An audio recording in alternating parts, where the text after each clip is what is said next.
I was making cookies recently with my 3-year-old daughter, and man, there's something about making cookies with your kids that hits different. And maybe you don't have a son or daughter, but you can remember when you were a kid and you would make cookies. And what's crazy is at some point, somebody has got to scrape the bowl. And when I'm watching my daughter and I'm watching my son, and they get that spoon out and they scrape the bowl, I swear, I've never seen a bowl cleaner than after we make cookies, right? This bowl can never be cleaner because they scrape every last drip of dough. They scrape every last bit of chocolate chip right out of that thing. So today, man, I just want to break a few things down for you, because how many of you want to get everything you possibly can out of life? You want to get every possible drop. You want to scrape the bowl out of your life. So listen to these 3 things and it'll change your life forever. Number 1, we got to change our perspective. We want to scrape the bowl of life. We need to change our perspective. Now, let me break this down for you. There was a point in time where I was a professional baseball player. I was with the Seattle Mariners, and man, if I could hit pause on my life, it would have been when I was 22 years old. I was getting paid to play, right? I was with a professional organization, top 30, teams in the world, obviously in the Major League Baseball system, right? And things were going really well. I remember I came out for spring training one season, and I was 6'4", 245 pounds, 14% body fat. I was deadlifting 500 pounds. Like, everything was working out for me. The year before in the minor leagues, I crushed it, and I was come out and I had these high hopes for the season. I could not wait to touch the mound. And I remember I'm 3 days away from breaking camp. I'm originally from Minnesota, and I'm down here. I'm training in Peoria, Arizona. I'm 3 days away. I'm throwing in a game, and boom, then whack, I tear my elbow to shreds.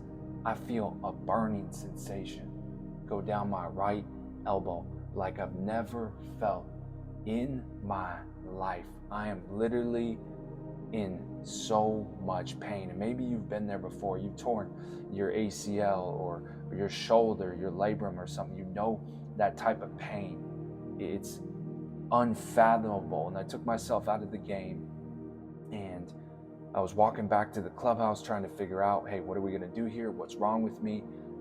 And then over time, we were trying to figure out over the next couple of months, tried to rehab it, right? Tried to figure out what's wrong with me. But there's a silver lining in all of this. Because I was staying in Arizona, I wasn't going out to play in the minor leagues. You know what? Something changed my life forever. It literally changed my life. And I went out to a bar and I met my future wife. Because I was 1,200 miles away from home, her mom made her go out that night, and she happened to be there. And I meet my future wife, Kaylee.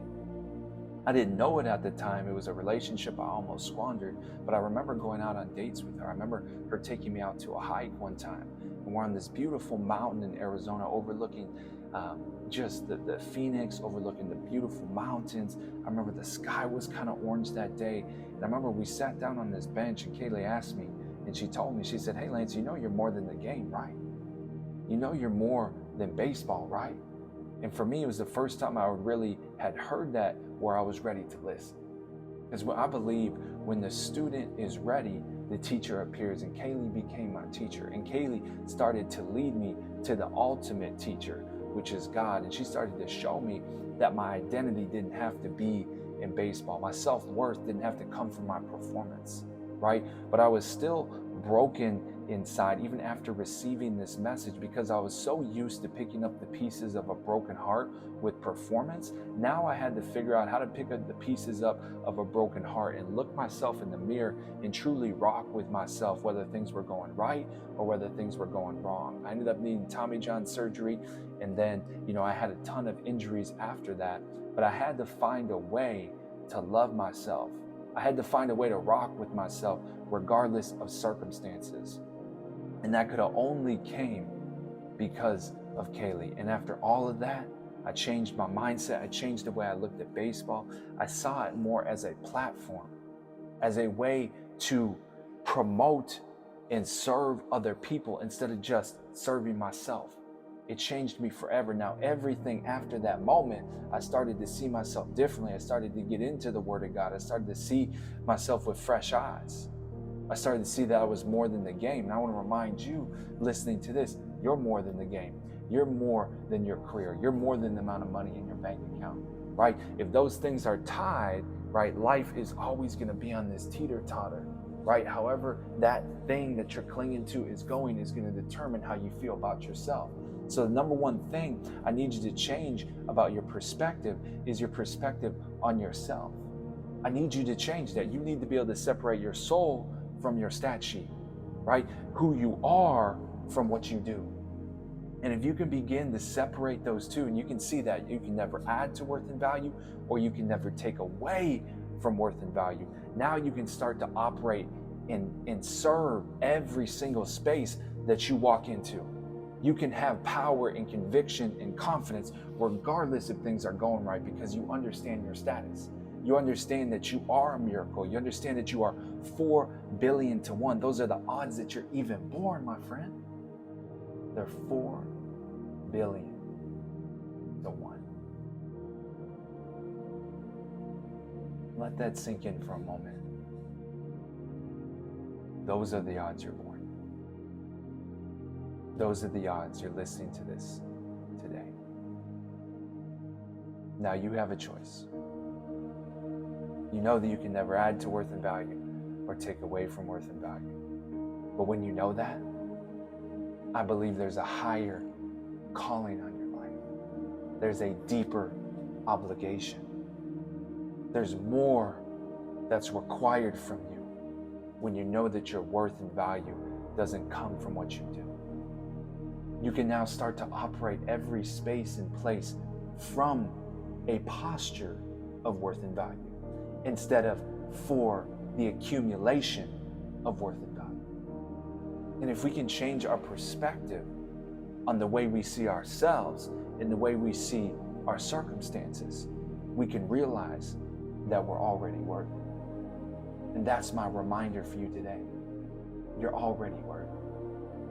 So shift your perspective on how you see yourself. The second thing, you got to shift your perspective on how you see your circumstances.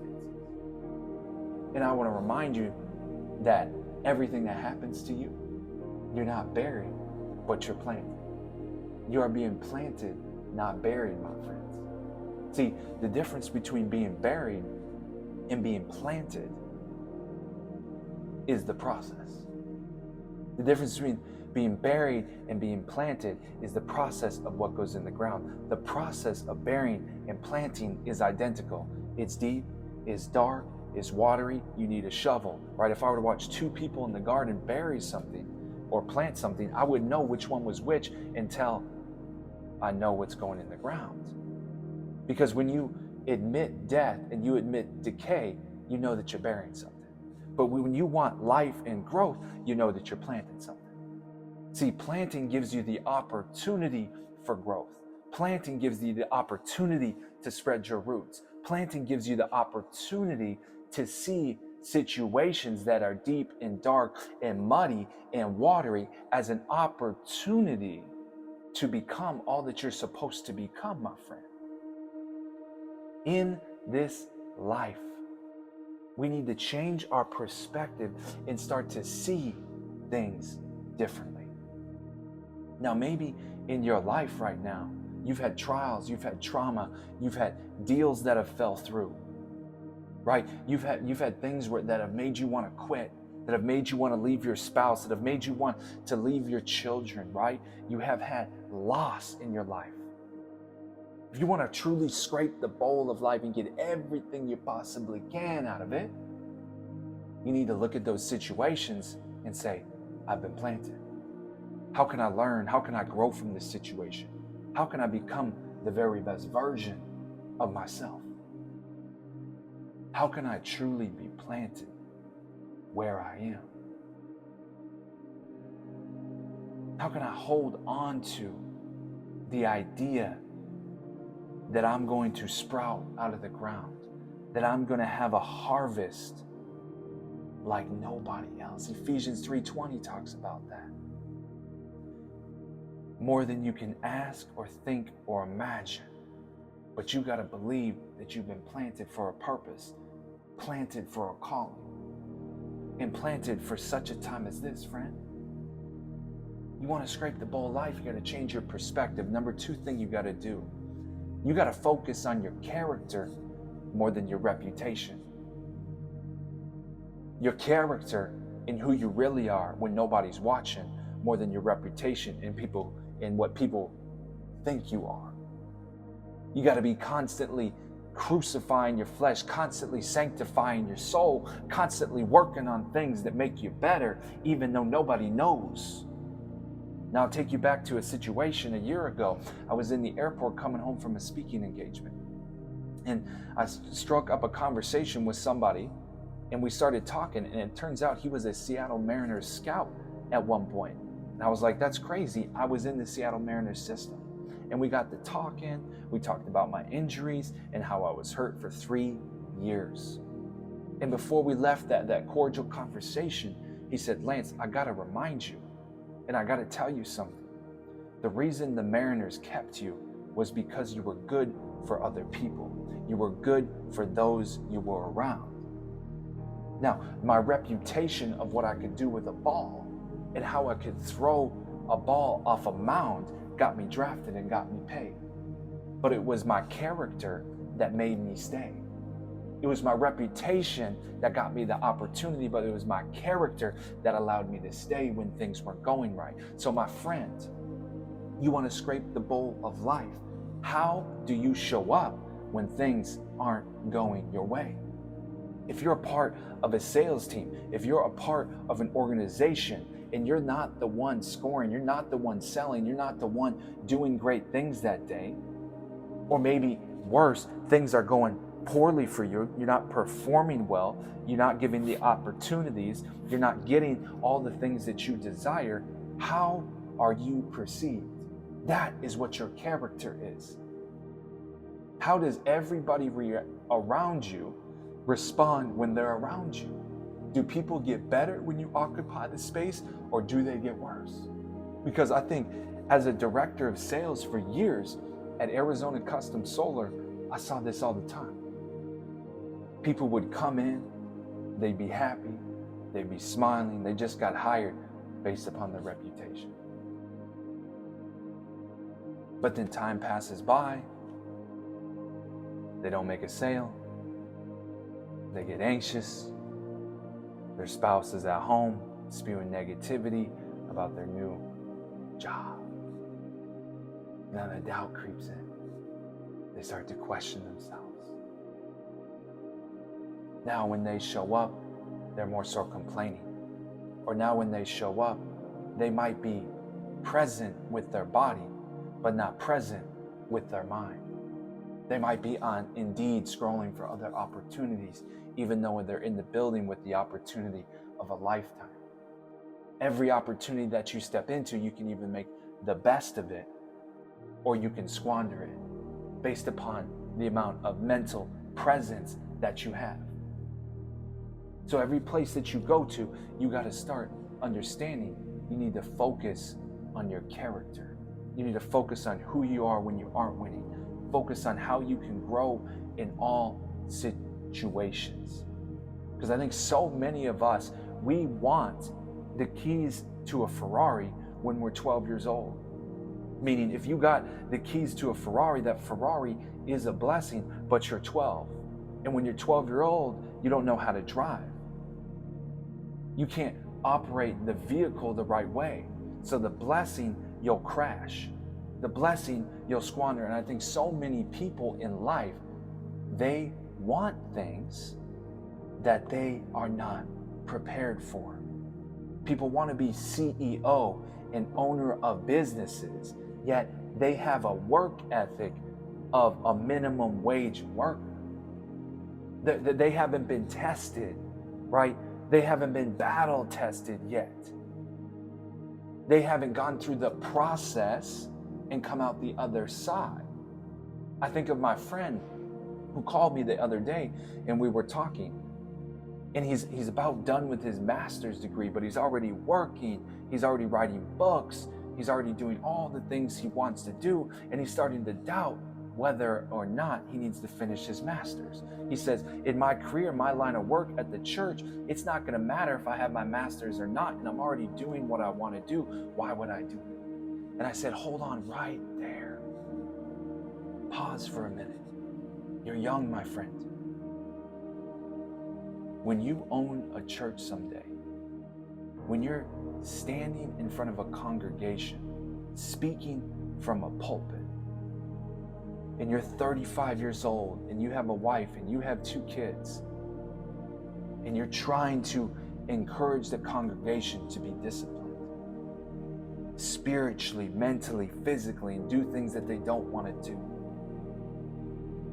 But you had the opportunity to finish something that you didn't want to finish, but you didn't finish it. That's why you would go ahead and finish the master's degree that you don't think is relevant to your career. Because when you do things that you don't want to do, that exemplifies your character. And I'll leave you with this, with point number 2. In Proverbs 22:29, it says, when you see a man skilled at his work, he will be amongst kings and not amongst obscure men. When you see a man skilled at his work, he will be amongst kings and not amongst obscure men. So the more skills you develop, the harder you work, the more opportunities you'll get to be in front of kings. You keep working. You keep working. You keep working. You make your mission to become skilled at all that you do. Every place that you go into. My friend Jared had this opportunity to be hired at this new job, and he gets the job and he gets in, he starts just working hard. He starts just pounding the rock. Right? He's doing everything he possibly can. He's helping out other people in their job. He's doing his job. He's organized. He's fast. He's everything that they want. Now, this new job opens up, and everybody in the building is like, Jared's the man. Jared's the man for the job. And he goes into the interview. He kills it. The guy's like, hey, I want to hire you. I just got to take this to upper management. Now, they take it to upper management, and the upper management goes, Jared, who? I don't know that guy. So you would think that because they don't know him, that would be a red flag. But in reality, Jared wasn't focused on trying to get face time in front of upper management.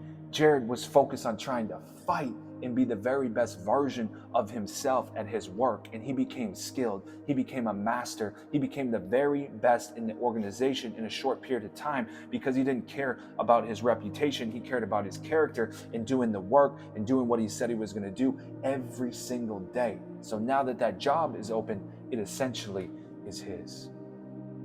You see, Proverbs 22:29 doesn't lie. When you see a man skilled at his work, he will be amongst kings and not amongst obscure men. And lastly, as we wrap this up, the third thing you got to do to scrape the bowl of life is you got to understand you don't have problems, my friend. And you might be thinking to yourself, Lance, no, I really do have problems. Like right now, the bills need to get paid. Like I got a mortgage due. Like I got these things that I really need done. I got real issues. No, I get that. You do have problems, but the biggest problem you have isn't your problems. The biggest problems you have is you don't have a reason big enough to solve your problems yet. Because if the reason was big enough, those problems would already be solved. But you haven't identified a large enough why. You haven't identified a large enough reason to solve your problems yet. So my friend, you don't have problems. Listen to my friend. Dear friend, close friend, Division I coach, high driver, strength, tenacity, grit, man of faith. A couple years ago, he starts blacking out. He starts getting dizziness. He starts getting headaches. He can't see out of his eyes. He got speckles in his eyes. He can't walk across the street. He's got drop foot. He can't go to the grocery store. He can't drive. All these things start to attack him month after month after month after month. He goes to the doctor, tries to figure it out. He goes to the best doctors in the state. Your vitals are perfect. Your vitals are normal. Your vitals are fine. We can't find anything. Everything looks good. Everything looks normal. Until after about 6 to 8 months of this, they finally find something. They finally have an answer. It's a tick. And essentially, it can be boiled down to is he has a form of Lyme. He has a form of Lyme's disease. Now, in this moment, he decides to burn the boats. They leave everything behind. They were up in Minnesota and they go to Florida. He takes a leave of absence from his job. He literally leaves work to burn the boats because he knows he's literally dying. If he cannot fix this problem, he will die. And he pushes all the cards forward. All the cards are forward. And he decides, I am going to live. I'm going to do everything I possibly can to live. And he goes down to Florida. They're driving 2 hours both ways to get to the clinic. They're being pumped with holistic medication. He's taking hundreds of pills per day. He's taking smoothies, everything you can possibly think of, everything for his gut health, everything that you could do, they do. And I asked Ty the other day, I was like, man, how much did this cost you? And he said, we totaled it up and it was close to $500,000. But more than that, more than the money, it cost everybody. Everybody had to sacrifice. Everybody had to get on board. Our parents, community, right? Spouse, insurance, everything, all the chips were forward. $500,000 were going into his life. And I said, Ty, it must have been because you had a big enough reason to get through it.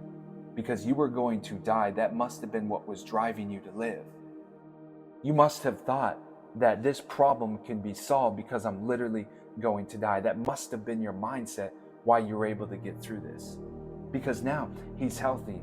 Now he's strong. Yes, he still deals with this on a daily basis, but he's strong, he's healthy, he's back to work, he got promoted, now he's the head coach of his team. And he said, Lance, it's beyond life and death. It's beyond life and death. I said, tell me more. He said, you have to understand that when you're dying,